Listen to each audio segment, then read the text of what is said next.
Gautam, good morning.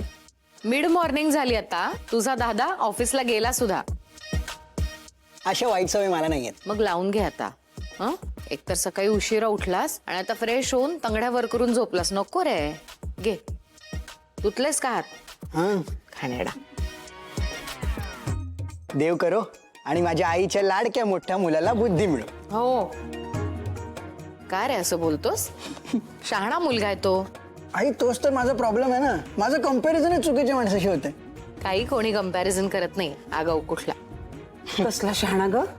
तुझं जे आहे ते लग्न करायचं नावच काढत नाहीये. हो, कारण त्याच्या योग्यतेची मुलगीच मिळत नाहीये त्याला. मिळेल ग मिळेल. पण मी शोधणार आहे त्याच्यासाठी छान मेड फॉर इच अदर. म्हणजे काय माझं अर्ध टेन्शन. आजी काय करायचं तुझ्या लाडक्या मुलीचं.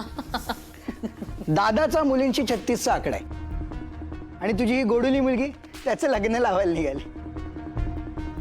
मला नाही वाटत दादाला कधी सुटेबल अशी मुलगी मिळेल. आय मीन तो स्वतःच शोधेल ना ती. आजी माझी ना बाप्पाकडे एक प्रार्थना आहे. काय? बाप्पा रे बुद्धी दे रे दादाला रे आणि त्याला पण सुंदर अशी एक मुलगी मिळू दे. कारण कसं आहे ना आजी, दादाचं झालं ना का माझी लाईन क्लिअर होईल आणि मी नाही थांबू शकत आता. मला लग्न करायचंय.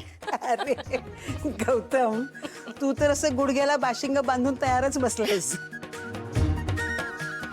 पण तू जे म्हणतोयस ना ते मला अगदी पटतंय.